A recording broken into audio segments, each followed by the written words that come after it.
In a part of China, there was a big Buddhist monastery where monks learned about finding peace inside themselves. About 600 disciples learning there followed a wise Zen master. One day, a man named Ming came to this place and told the wise Zen master, "I want to understand who I am and discover the truth." The Zen master looked at him and said, "To find the truth, you might have to spend your whole life searching, and still, there's no promise you'll find it. Are you ready to give your whole life to this search?" The man replied, "I've come here with no plan to leave. I'm ready." The teacher said, "If that's true, then I have a task for you. In this place, we have 600 people learning. Your job is to pound rice every day from morning till evening. When you're tired, sleep. When you wake up, start again. Don't do anything else or think about anything else. Just do this. And don't come to see me. I will come to you when it's time or needed." The man began doing what the Zen master told him. Every day he prepared rice for the 600 people. He worked from when the sun came up until it went down. At night, he slept right there where he worked. He didn't talk to anyone, and nobody came to talk to him. For the first few months, many thoughts came into his mind while he worked. But slowly and slowly, without new things to think about, these thoughts started to go away. Slowly, his mind became quiet. After a few years, he even forgot his own name. He stayed silent and kept working with the rice, not thinking about anything.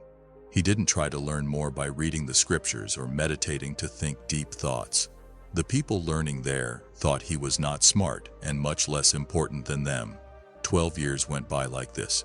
Then one day, the wise teacher said, "My time to leave is getting close, and I need to choose someone to lead this place after me. If any of you have found peace inside, come and write a few lines near my door tonight." Many of the disciples thought about doing it.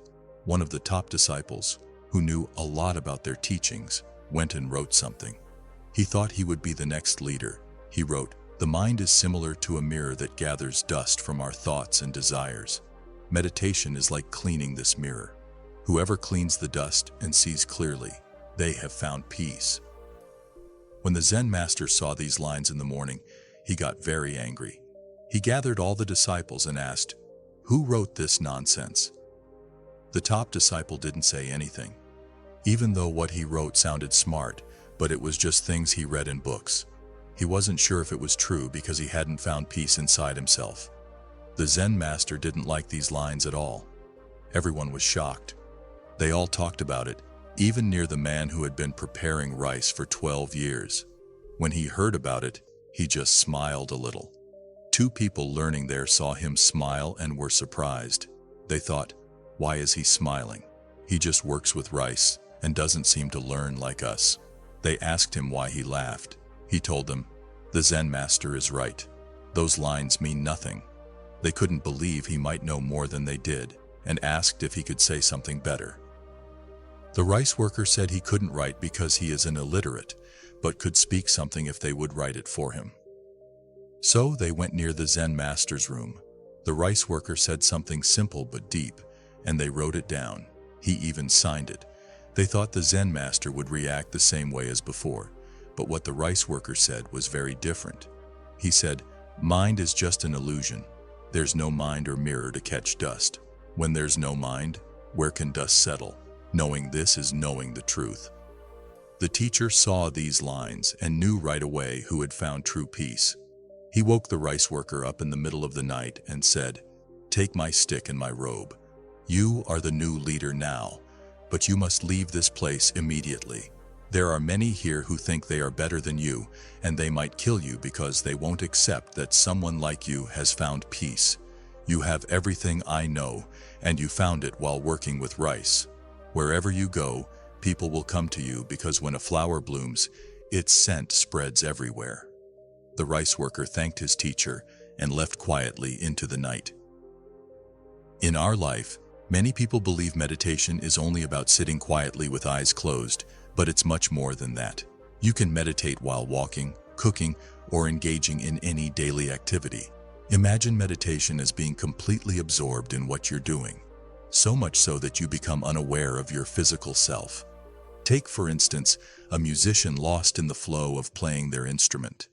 They're not merely playing notes, they're fully immersed in the sound, rhythm, and emotion of the music, forgetting everything else around them. This total absorption is a form of meditation.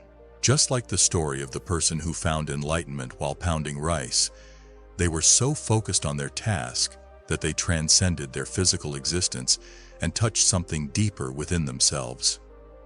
Zen teaches us to live fully in the present moment, not burdened by unnecessary thoughts.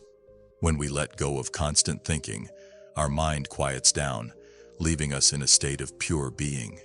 It's like when you're so engrossed in painting a picture or writing a story that you lose track of time. Your work becomes more than a task. It becomes a pathway to inner peace. You don't need to isolate yourself or perform specific rituals to achieve this state. Real-life examples abound, such as a gardener who finds joy and peace in tending to their plants, their hands moving with care and attention, fully present in nurturing life. This is meditation in action, being so involved in your activities that they become a meditation in themselves, leading you to a place of deep focus and tranquility.